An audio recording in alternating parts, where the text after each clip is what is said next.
réagissent comme la tortue. Tant qu'on ne gratte pas sur son dos, elle ne peut pas marcher. Donc on va gratter sur le dos. On va demander à Dieu d'envoyer la verge. Comme vous voulez ça. Amen. Dieu veut vous utiliser puissamment. Et dans les derniers temps, Dieu est en train de rassembler une armée pour les moindre et manifester les dons spirituels pour la dernière bataille pour arracher les âmes à Satan. Parce que Jésus est à la porte. Et Dieu voudrait que tu fasses partie de cette armée-là. Dieu voudrait que tu te consacres.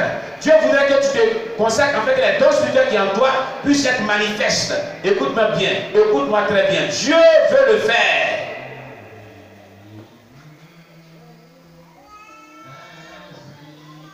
Les dons spirituels sont là. Tu manges, tu dors, tu manges, tu dors. Ce n'est pas pour manger et dormir seulement. Hein. Au temps de Jésus, l'esprit des pharisiens, ils mangeaient et dormaient. Entre-temps, Jésus jeûnait puis priait les nuits. Eux, ils mangeaient et dormaient. Jésus jeûnait et priait les nuits. Ils mangeaient et dormaient. Jésus ne dormait pas les nuits. Il ne dormait pas les nuits. Il ne dormait pas les nuits. Quand Jésus se consacrait les nuits, pendant ce temps, il dormait. Le matin, quand Jésus exerçait son ministère, il vient dire, il traite des fous des personnes. Les gens sont contents de dire, tenons quelque chose, tuons-le. Pourquoi vous êtes jaloux? Consacrez-vous aussi. Donc vous êtes en train de manger et dormir. Comme l'esprit des pharisiens. Vous êtes en train de manger et dormir. Vous ne jeûnez pas, vous ne priez pas, vous ne vous consacrez pas conséquemment pour que les dons spirituels se manifestent. Mais je vous ai dit, et Dieu l'a dit, un don que Dieu te donne est une responsabilité. Parce que ce don doit jouer un rôle dans l'église. Là où il y a un rôle qui est joué, c'est une responsabilité qui est donnée. C'est pas ça?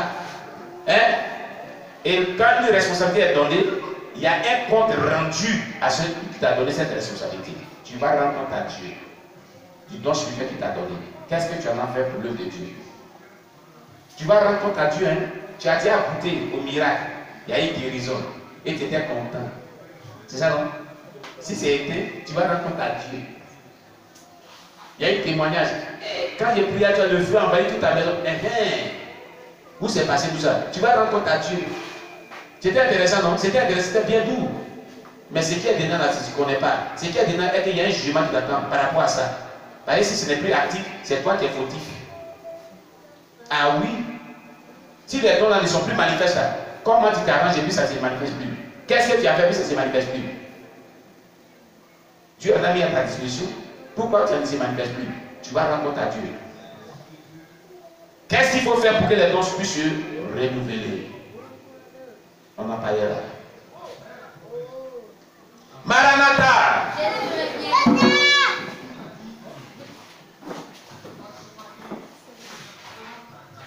Dieu dit les visions, les prophéties, la foi.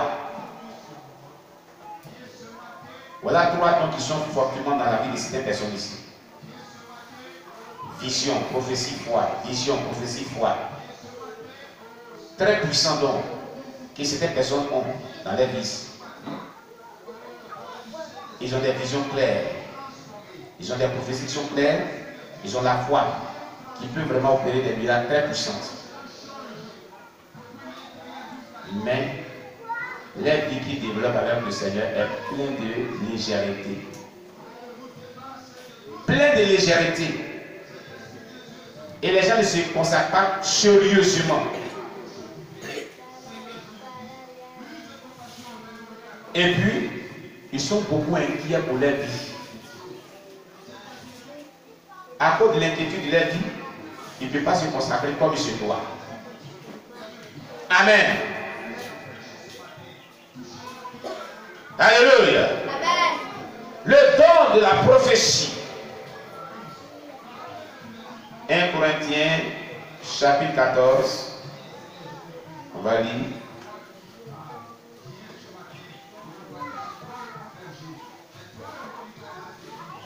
Verset 6. Et maintenant, frères, de quelle utilité vous serez-je si je venais à vous parlant en langue? Et si je ne vous parlais pas par révélation, ou par connaissance, ou par prophétie, ou par doctrine? Donc, le corps de Christ, les gens doivent parler par prophétie aussi.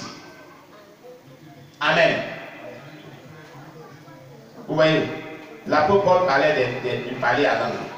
Il dit, et maintenant frère, de quelle utilité vous serez-je si je venais à vous parler en langue? Est-ce que vous allez comprendre de parler en langue? Vous n'allez pas comprendre. Et si je ne vous parlais pas par révélation tu comprends ce qui est dit. Ou par connaissance. Révélation ou donne des paroles de connaissance, c'est de la connaissance. Ou par prophétie. Une prophétie, tu la comprends bien. Ou par doctrine. Une doctrine qui est développée, qui est enseignée, tu la comprends bien. Paul est en train de nous dire ici que dans le corps de Christ, il y a des personnes que tu as donné la grâce. Ici, c'est la prophétie qui les intéresse.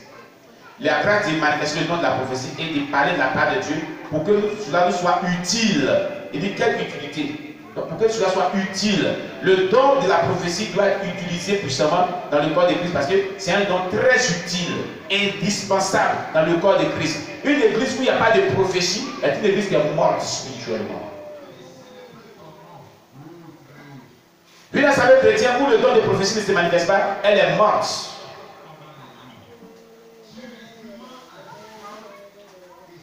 Amen. Heureusement ici, il y a les prophéties qui se manifestent de temps à autre. Quelques prophéties. Vous comprenez? Dans le corps de Christ, il y a des croyants qui prophétisent. Amen, amen. 1 Corinthiens 14, verset 24. Mais si tous prophétisent et qu'ils surviennent, quelqu'un non-croyant ou un homme du peuple, il est convaincu par tous, il est jugé par tous. Regardez, on dit, mais si tous prophétisent, c'est-à-dire que dans le corps de Christ, il doit y avoir plusieurs personnes qui peuvent prophétiser. Mais prophétiser l'un après l'autre dans l'ordre. Donc le don de la prophétie est prouvé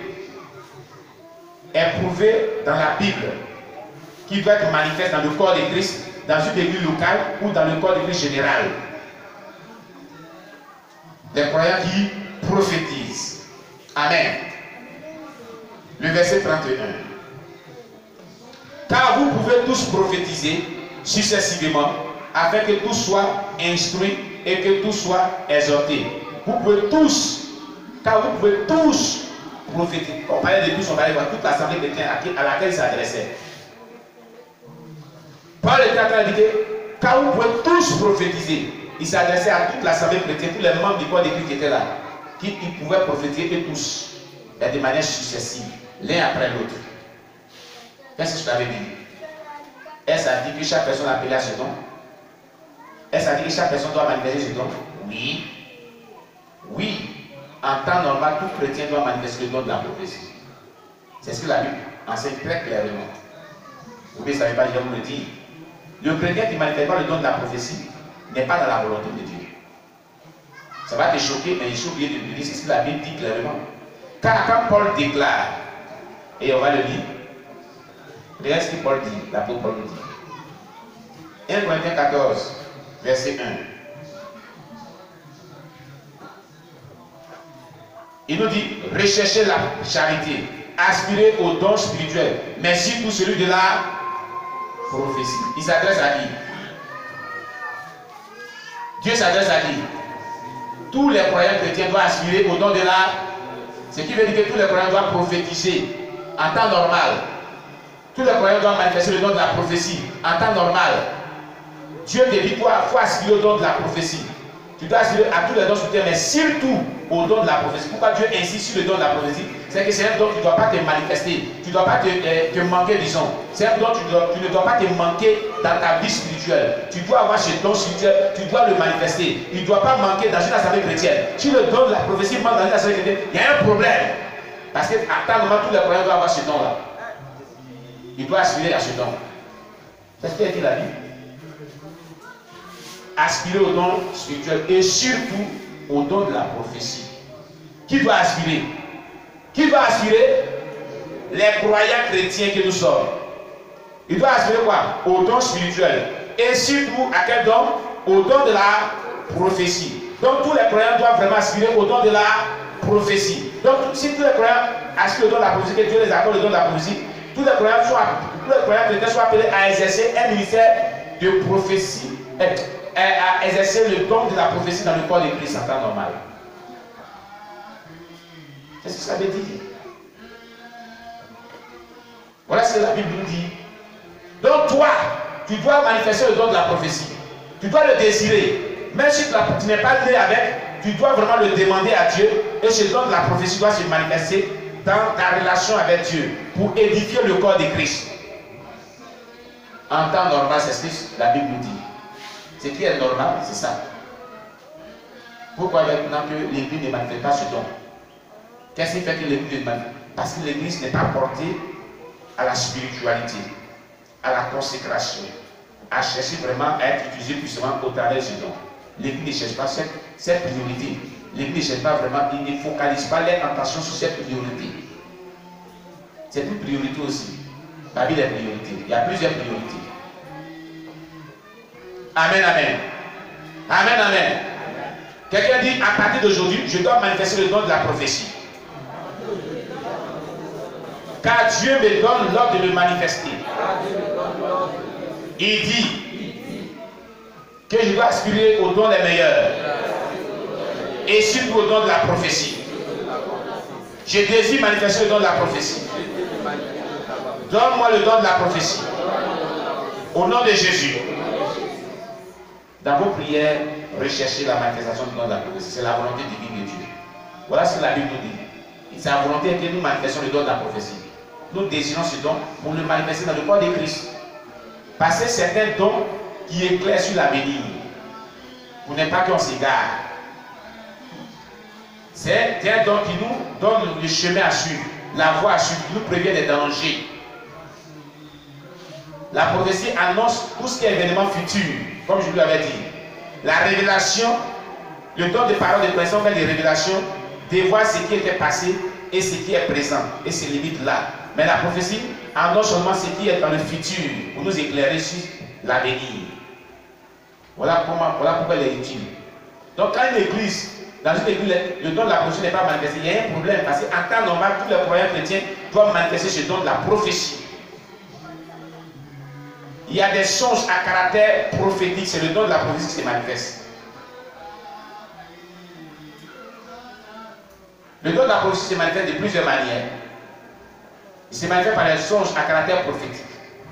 Il y a les songes à caractère révélationnel et il y a les songes à caractère prophétique. Qu'est-ce qu'on appelle un songe à caractère prophétique? Vous avez un songe, je donne l'exemple de ce témoignage qu'on vient de voir, on vient d'écouter. Voilà un exemple très pratique d'un songe à caractère prophétique qu'a eu la maman sans nous. Elle dit qu'elles ont prié pendant 1 an et qu'elle a fait son vœu. Elle a eu un songe, on lui donnait beaucoup d'argent. Les gens lui donnaient l'argent. D'accord, mais la femme elle est gentille, donnez son argent. Et ceci s'est manifesté physiquement quand elle a fait son vœu. Non seulement on lui a donné, mais d'autres organisations lui ont donné de l'argent. Elle a eu beaucoup d'argent. C'est ce que tu devais arriver là que Dieu le montre dans le songe. C'est un songe à caractère prophétique. Amen. Amen. Oui.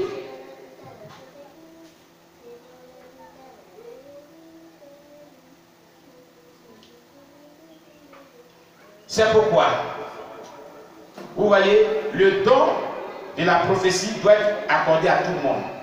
À temps normal, c'est accordé à tout le monde. Ce don prophétique se manifeste dans les songes aussi, pour certains plus. Il se manifeste de manière générale plus dans les songes prophétiques. Les songes à caractère prophétique que dans les prophéties que les gens donnent comme ça. Plusieurs personnes manifestent ce don de prophétie dans des songes prophétiques que de le manifester dans une prophétie qui vient comme ça et est annoncée. Pourquoi? On va le voir. On parle de Job.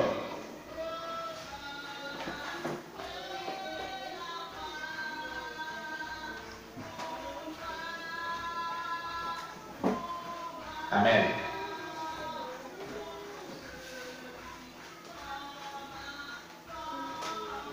Job chapitre 33, verset 14 à 18.